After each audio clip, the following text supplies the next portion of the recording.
We embrace the year ahead with all of its potential, ready to refresh our spirits and reaffirm the values that unite us as Unitarian Universalists. We come together in kindness and in care for one another. Welcome, welcome to all.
Good morning.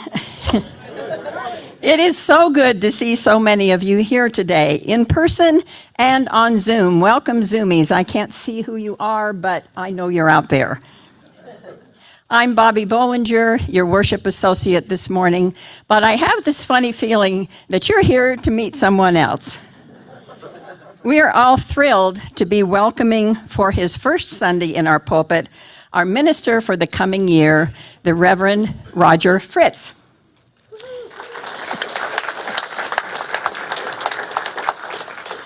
You have seen his biography in our newsletters and on the poster in the foyer, and many of you met him yesterday at the meet and greet that was held in Davis Hall. He arrived in Prescott about 10 days ago and has been busy furnishing his apartment, touring our building with Lisa, attending last week's service, and then venturing down to the courthouse square to be completely amazed over the community impact of empty bowls. He is enjoying time spent with his daughter and stepmother who live here in Prescott, and we will hear from him in just a few minutes. Let's begin our service this morning with our mission statement. We are a compassionate spiritual community that celebrates diversity, nurtures the personal and spiritual growth of all ages, shares our gifts, promotes justice for all, and serves the world we live in. In the spirit of community, there will be coffee, lively conversation, and September birthday cake following the service in Davis Hall. Visitors especially are invited to join us, And those on Zoom may catch up with one another on the breakout rooms following the service. There's additional information about our congregation on our website at prescottuu.org and on copies of the recent newsletter, which can be found on the welcome table in the foyer. Abundant thanks to all of the volunteers that are making this service happen this morning. And if you brought children, you'll find our Faith Development Coordinator, Sandra Palacios, across the street teaching children ages 5 and older.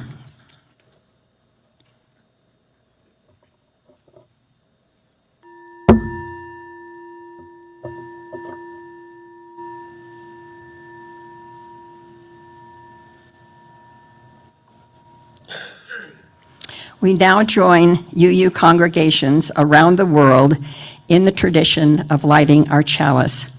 Our chalice lighter this morning is Tefra Woodridge.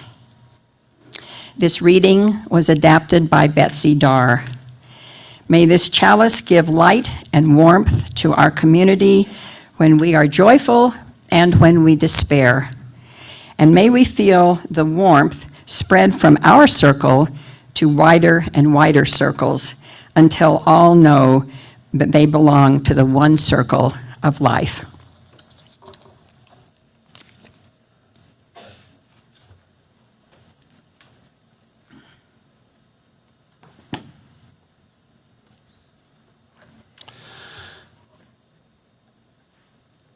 Into this house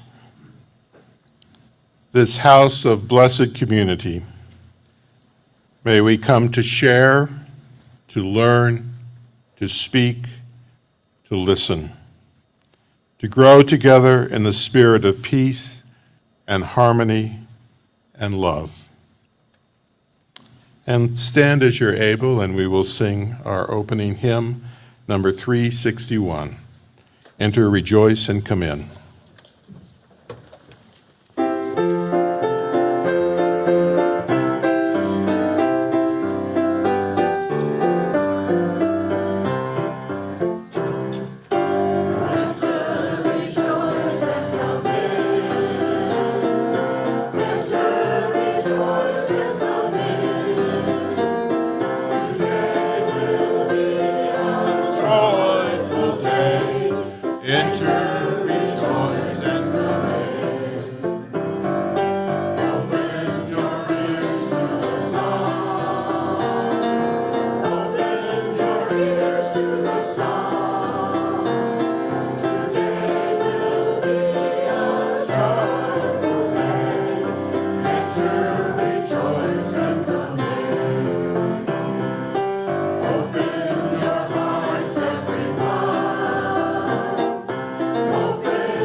Please join with me to say the words of our covenant, our mission statement, I'm sorry.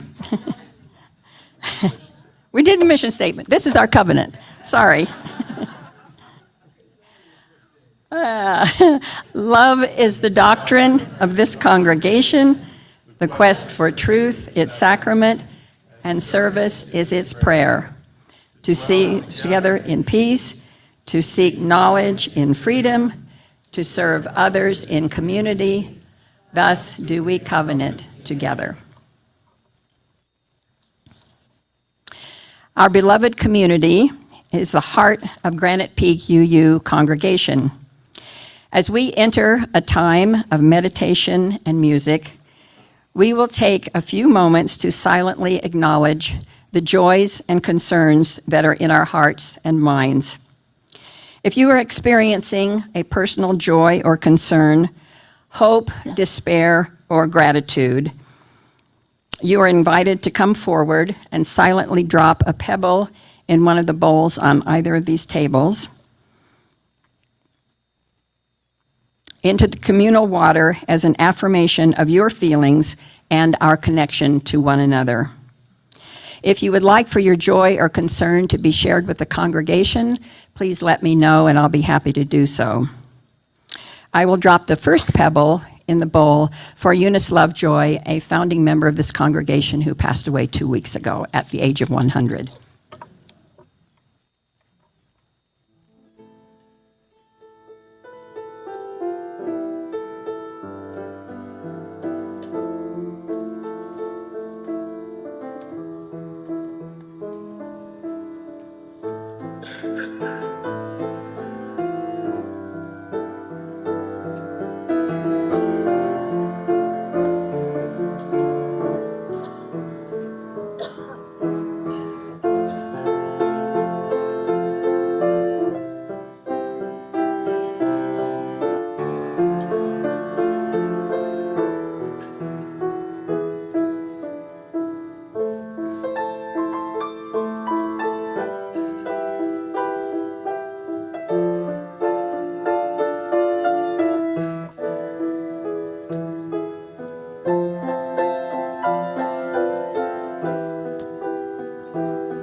Many of you have asked about Barbara Wilson, our beloved board member who suffered a devastating stroke a while back. She is now at Mountain View Manor receiving additional therapy. That's the nursing home, the skilled nursing facility that's behind Fry's on Sandretto Street. And John, am I correct that visitors are welcome? More than welcome. Yes, please go see Barbara. May those of you who have expressed your personal joys and concerns feel the embrace of our beloved community. So may it be. Please join together now in singing Spirit of Life.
As we prepare to take the offering this morning, we recognize and appreciate the connections and sense of purpose that we share here each week.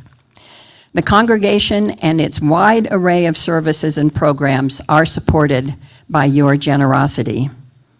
Each month, we give back to a variety of local organizations through our Seeds of Support program. This month, we are supporting the Granite Peak's own neighborhood food pantry, which is open across the street every Friday. You may read more about them on the screen or on the back of your order of service. For those of you on Zoom, the link for online giving is in the chat, and it can also be found on our website. And now, while the morning offering is being taken, please enjoy the Granite Peak Singers as they sing Draw the Circle Wide.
No one stands alone, standing side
We acknowledge the generosity of spirit expressed through this offering.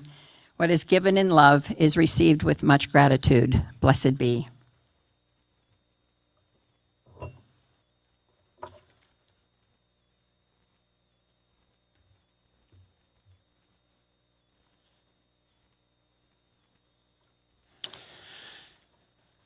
In 2015, I was lucky enough to visit Ireland and Dublin and have a meal with the minister of the Dublin Unitarian congregation. She gave me a whole bunch of books written by members of her congregation, and within them I found this passage by a lay member of the church, and it's always, I found it deeply moving, and I want to share it with you. Jennifer Flagg wrote, "I've been coming regularly to the Dublin Unitarian Church ever since that morning. It must be close on 10 years ago now, when I wandered in here almost by chance and said, 'Yes, this is for me.' I am sure I speak for many people here when I mention that feeling of recognition, of identification, of relief, of delight even, at the discovery, at last, of the existence of a community of people whose religious outlook is totally in tune with one's own. If I had to condense it to just one thing, it would be the quality of inclusiveness. I like to belong to a church that admits, indeed welcomes, everybody as a member, a church that has room for the goats as well as the sheep." Years ago, I went to a lecture in Trinity College in Dublin by a prominent medical scientist. He said that whenever he enters a church, he had to leave his science at the door. And whenever he went into the laboratory, he left his religion at the door. Instinctively, I felt that this was all wrong. But it was not until I found this church that I found the religious space where you could bring in with you not just science, but every other aspect of life as well. Here you don't have to leave anything at the door. I'm sure I speak for many of us when I mention the original surge of excitement that I felt when I came here for the first time and discovered the existence of a group of people who think about religion in the same sort of way as I do. I had thought I was some sort of religious freak, someone who couldn't accept any sort of established belief system, but at the same time was unable to let the whole thing go, who just had to plod on and carry on working out my own odd, heretical scheme of things all by myself. Those of us who have done it know it's a lonely business. But here was a whole community of people just like me, who were bonded not by a code of belief, but by a desire to follow their own spiritual path, and at the same time to give space and respect to the paths of other people. The excitement has not dulled with the passage of time, but rather it is refueled every time I come in here. Let's hear "You Are a New Day."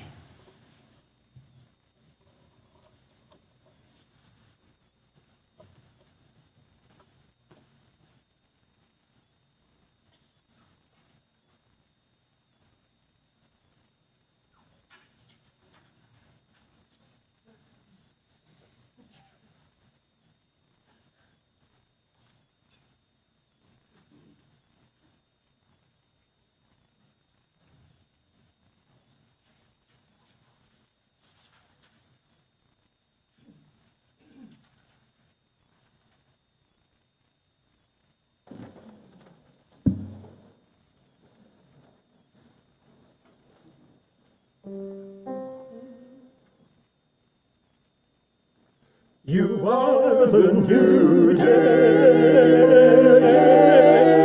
You are the new day. I will love you more than me and more than yesterday. If you cannot prove to me you are the new day, send the sun in time for dawn. Let the birds all hail the morning. Love of life will urge me, say, you are the new day. When I lay me down at night, knowing we must pay, for token that this night might stay yesterday. Thoughts that we as humans small could slow worlds and end it all, lie around me when they fall before the new day. One more day when time is running out for everyone. Like a breath I knew would come, I reach for a new day. Hope is my philosophy, just these days in which to be. Love of life leaves hope for me. For on the new day, you are the new day.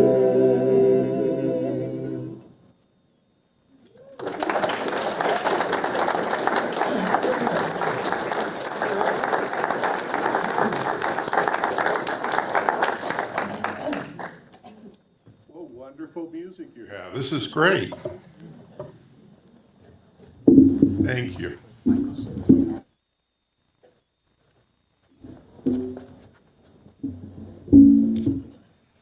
Well, as a minister, I occasionally meet someone who informs me that my religion is a walk through the woods, or I don't need a church, I just visit the Grand Canyon. Or still another who says, I just don't believe in organized religion. It's all corrupt. What I say to those who tell me their religion is a stroll among the ponderosa pines is that I'm all for such strolls. I think they're great. I love the smell of the pine trees and the sound of the wind in the trees. However, I also believe that life in a religious community is of great value. Let me explain by telling you a little bit about myself. When I was a baby living in Phoenix in the early 1950s, with my mother's support, my father signed up for a weekend men's retreat at the YMCA camp in Prescott, Sky Y, just 9 miles from here. During that weekend, he talked to another man at the camp about religion. My father explained that he had been raised as a Southern Baptist in Eastern Kentucky, but in college he had stopped being a Baptist because he'd taken a class called The Bible as Literature, which confirmed what he had suspected, that the Bible was written by human beings and not by God. His wife, my mother, had been raised as a Mennonite in a small Idaho town. As a child, she was taught to dress plainly and never wear makeup. She was not allowed to attend movies nor engage in any of the sinful activities of drinking alcohol or smoking or gambling. She attended a Mennonite college, and then my mother left home to live in the area around New York City and work as a social worker. She stopped attending church. She started wearing makeup, but she didn't, and she drank a little alcohol, but she didn't smoke or gamble. My dad told his new friend at the Y camp that although he and my mother had no longer felt comfortable in the churches in which they had been raised, they both missed the community of the church. And the man suggested that they try the Unitarian Church in Phoenix. My father had never heard of the Unitarians, but when he got home, he looked them up in the phone book, and we started to attend the Phoenix Unitarian Church in the early 1950s. My parents went to hear the sermons, and I hung out in the nursery. Years later, in 1977, I was completing my studies to be a minister, and I preached as a guest minister at the Phoenix Church. And afterward, as I was shaking people's hands after the service, a woman said to me, "I changed your diaper."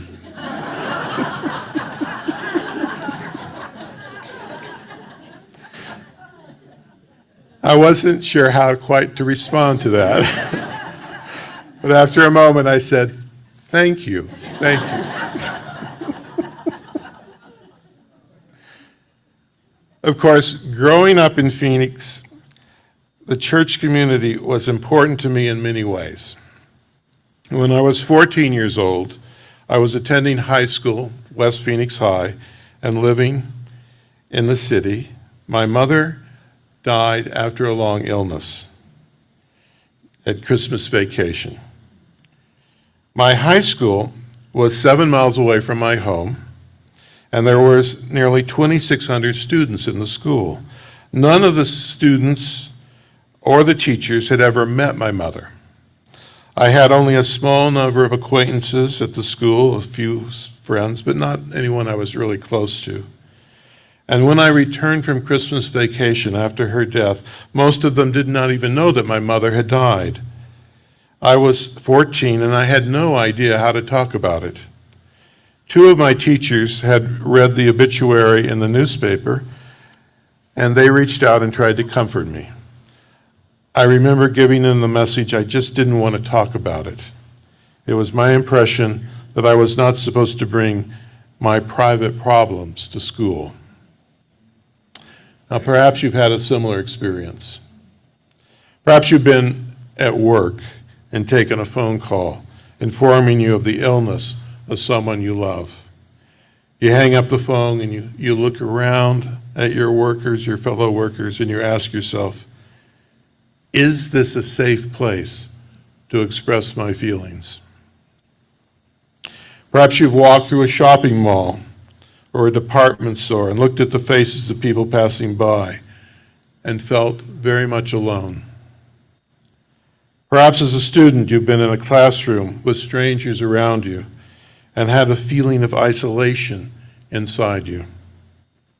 In our modern industrial society, we buy our material well-being at a high human cost, the chief symptom of which is the loss of a community.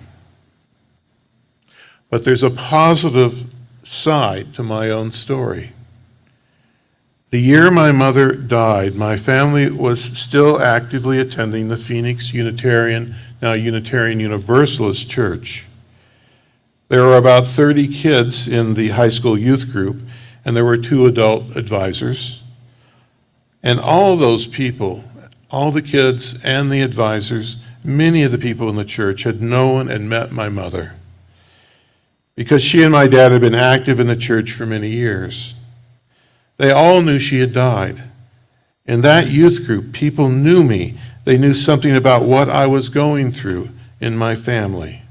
And this small group experience was critically important to me. A phrase commonly heard in our society is that God never gives us more than we can handle. I don't believe this.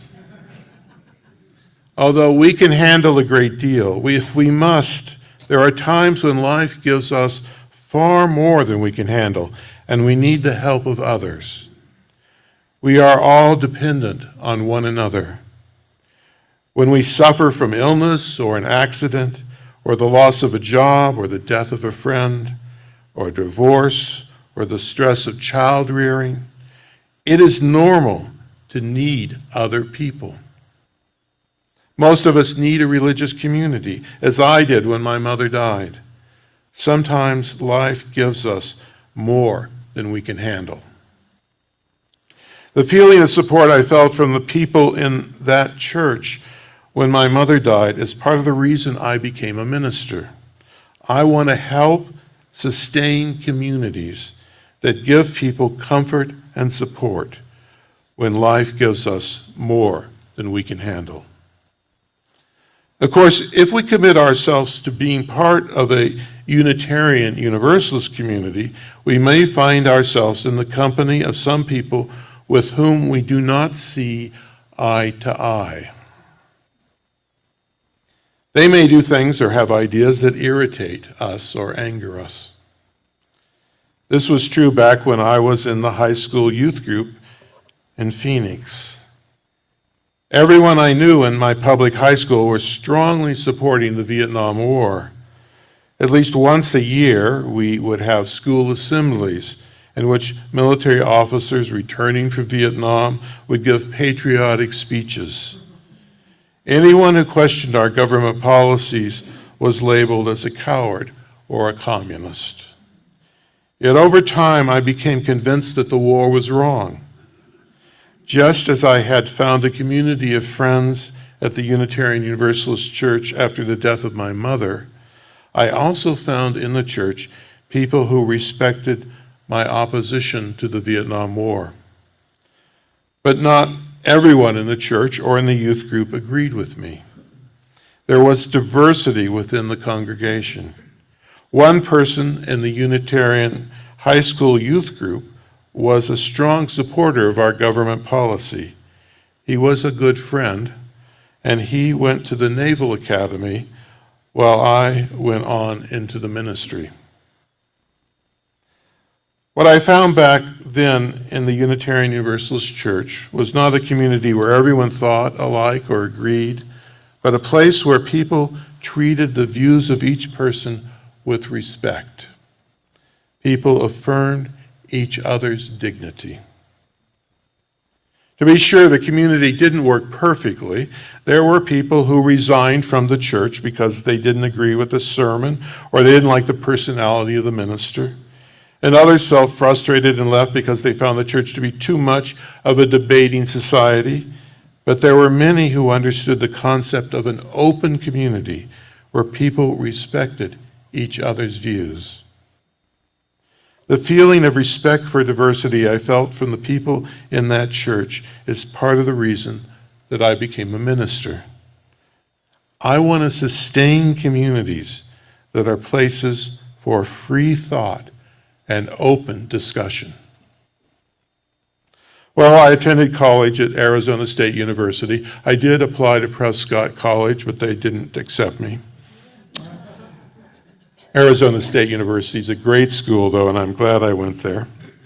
Then I entered graduate school at Star King School for the Ministry in Berkeley, California. When I arrived in Berkeley, I thought of myself as a very progressive, liberal person. They thought of me as incredibly conservative. I got to know other Unitarian Universalists there. I discovered each of us has a story about our journey through liberal religion. Again and again, I heard stories of people applying reason and logic to religious claims. One man said that as a child in a traditional Christian Sunday school, he listened to the Bible stories and he kept asking embarrassing questions in the class. He said, if all the disciples were asleep when Jesus went up to the mountain to pray, Then who heard Jesus so they could write the prayer down? Questions children ask. Another reported that at the Orthodox Christian college he attended in Ohio, a professor asked him to name the author of Genesis. Instead of answering what the professor wanted, which is Moses, he answered, "Modern scholars generally agree that the book is written by at least 3 different writers spread out over 500 years." He did not receive a passing grade for that answer. A woman reported that when at the age of 12, this is Rebecca Parker, who later became the president of Star King School for the Ministry. She reported at the age of 12, when she finished a confirmation class that was taught by her father, who was the minister of the Methodist Church, she told her father that she could not join the Methodist Church. He said, "I would be interested in your reasons." First, she said, "I don't believe Jesus was the Son of God. Second, I don't believe in hell." Her minister father asked her, "Do you know what a person who believes as you do is called?" She did not. A Unitarian Universalist, her father told her.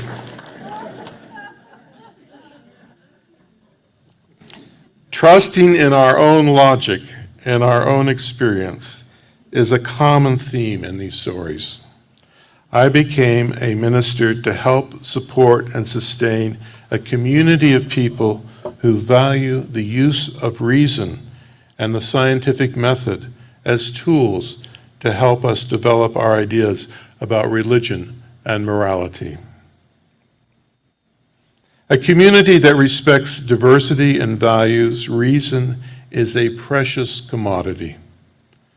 Although you will not see it advertised on television, such a community is worth far more than a new car or a new cell phone. Community is that feeling evoked in us that says, "Here is where I belong. These are my people. I care for them. They care for me. They share my concerns. I am part of them. I know this place. I am on familiar ground. I am at home." So I completed graduate school, I was ordained, and I've served 6 congregations. Having grown up in Arizona, I never imagined that I would live in Kentucky, of all places, back where my dad was from. But the first church I was called to serve was in Lexington, Kentucky, where I learned about horse racing and basketball, college basketball. And I got to know a wonderful Kentucky writer whose his mother-in-law and father-in-law were members of my congregation, Wendell Berry. I had never read Moby Dick's book, or I had read Moby Dick's book, I had read Herman Melville's book, Moby Dick, in college at Arizona State. We studied Moby Dick, of all things. I hardly ever had seen the ocean, but I read it carefully. I never imagined I would live in a historic whaling city in Massachusetts. However, the second church I was called to serve was in New Bedford, Massachusetts, where I took sailing lessons and learned about the rich history of New England Unitarianism. Now, I'd passed through O'Hare Airport on many occasions, but I never imagined I would live in the Chicago area. Nevertheless, the third Unitarian Universalist church I served was in Evanston, Illinois, home of Northwestern University, and bordered by Chicago on the south. In Evanston, I learned about the amazing beauty of Midwestern church choirs. We had a 60-member choir. They were fantastic. You're fantastic too, by the way. I ministered to people at that time in the 1980s who were struggling with AIDS and the AIDS epidemic, and I studied the rich tradition of religious humanism that had been born in the 1920s at the University of Chicago. Now, I'd visited monuments and museums in Washington, D.C., but I never imagined I would live near our nation's capital. Still, the fourth Unitarian Universalist church I served was in Bethesda, Maryland, 9 miles north of the White House. In Bethesda, I had a member of the congregation come up to me. I had not given a sermon about politics, but he came up to me and asked me about my opinion about what the government should do in Haiti. There was a crisis in Haiti, as there often is. And I said, well, I think it would be a mistake for us to put a large number of military troops there. I think there are other alternatives to that. And he said, I'll tell my father. And I said, who's your father? And he said, the Secretary of Defense.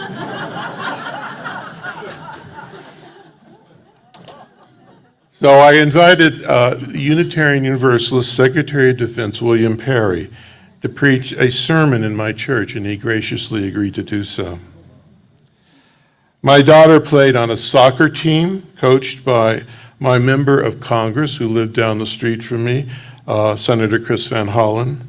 And my oldest son played his cello in performance at the Kennedy Center for the Performing Arts. It was a great time to be alive and to be a minister in Bethesda. Now, I had visited Florida once or twice, but I never imagined I would serve as a Unitarian Universalist minister in Florida. Still, I found it exciting, interesting, and stimulating to serve as a minister in Sarasota. Now, people kept moving there all the time I was there. So many baby boomers retired to that area of the world. So Sarasota calls itself the last stop before paradise.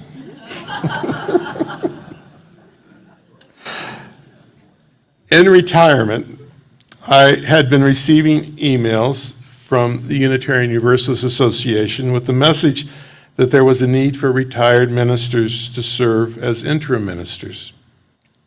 Well, I like to be useful, so for 1 year I served as the interim minister of the Media, Pennsylvania Unitarian Universalist Church outside of Philadelphia.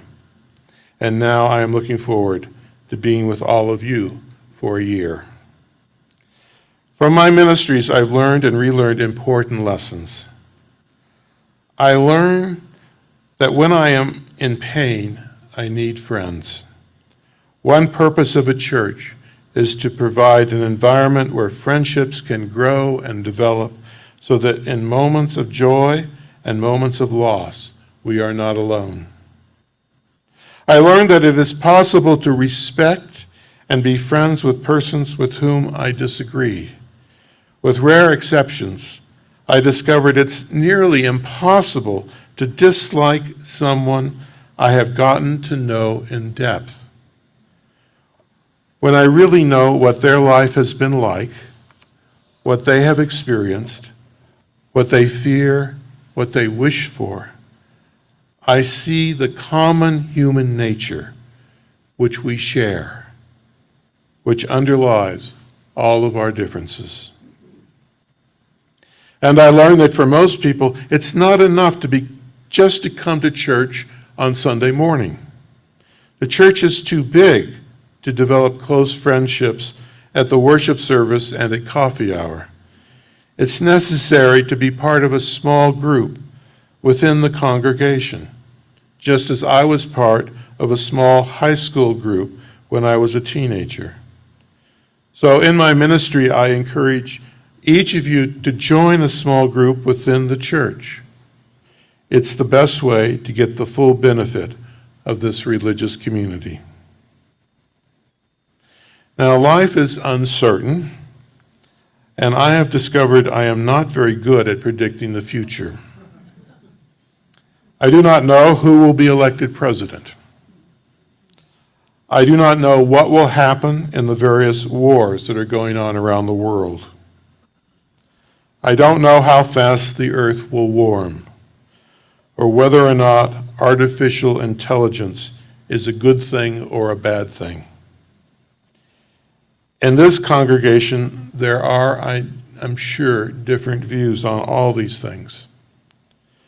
Nevertheless, it is a long tradition of Unitarian Universalist churches that in our communities we show respect for the worth and dignity of every person. When the stakes are high, emotions run high, and it's difficult to do this, to show respect for persons with whom you disagree. But it's worth the effort.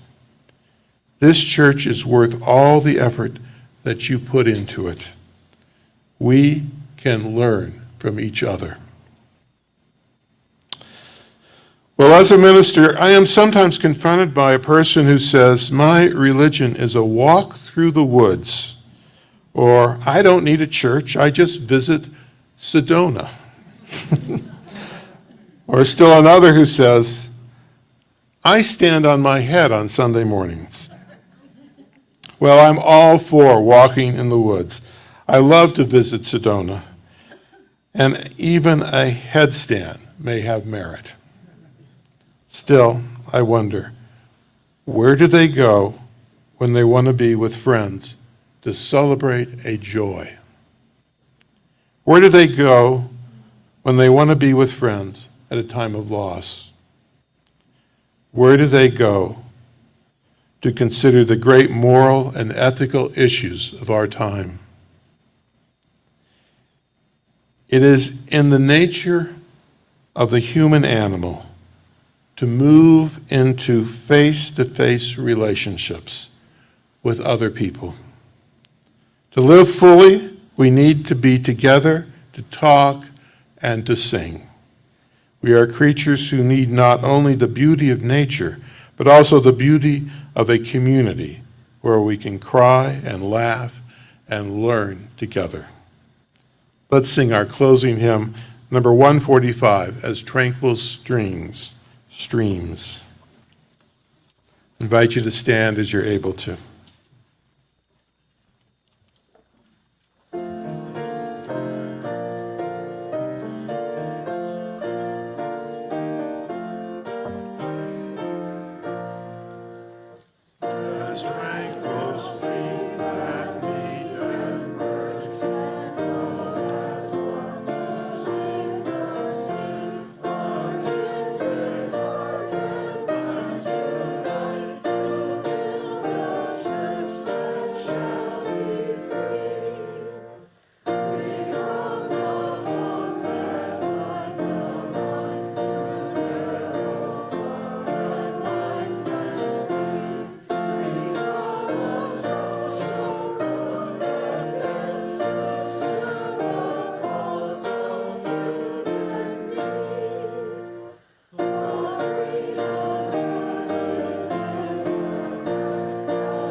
Good that we still have hymnals, isn't it? Feel in your spirit the warmth and love in this place. Know that you are a vital part of it. As you live the week ahead, remind yourself of what you see in your heart at this moment. If you can do this, then the love of this community will always be with you. Amen.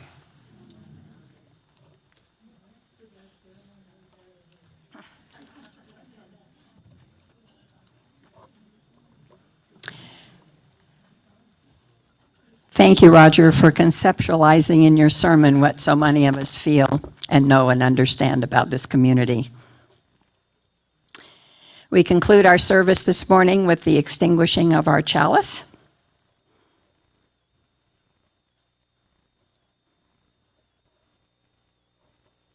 And the words are on the screen as we speak them together. We extinguish this flame, but not the light of truth, the warmth of community, or the fire of commitment. These we carry in our hearts until we are together again.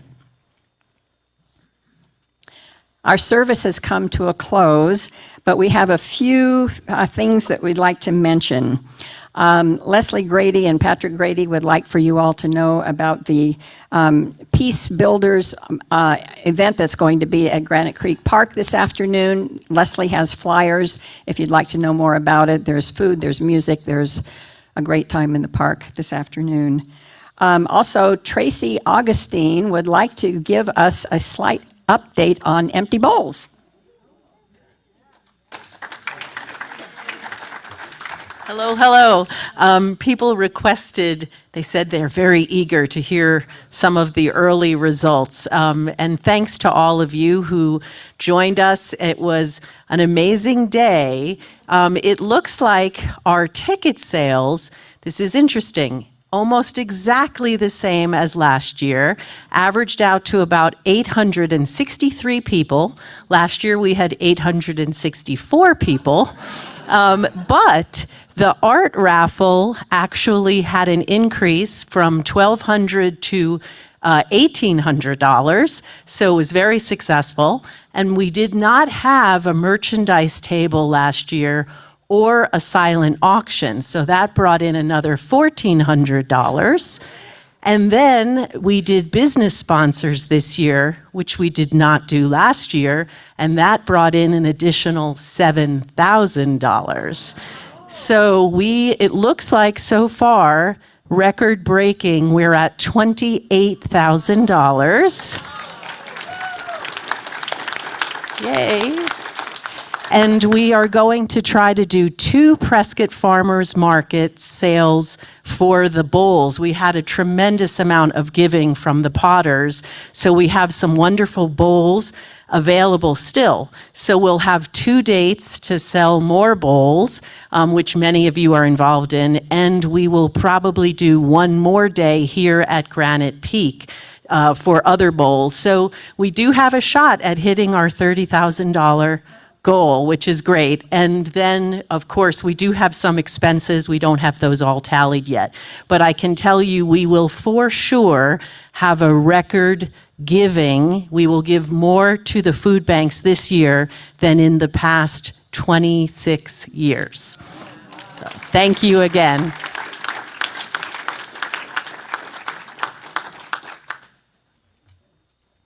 Lots of people made empty bowls happen, but without the astute and wonderful leadership of Tracy Augustine and Chris Hawthorne, we wouldn't be where we are.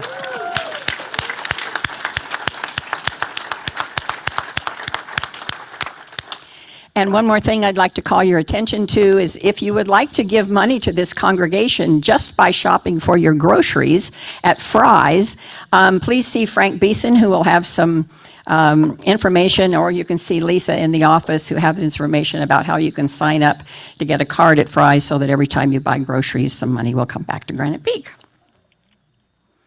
And so now those of you who are on Zoom can go into your breakout rooms, and we would ask at this time if there are any visitors here for the first time who would like to introduce themselves.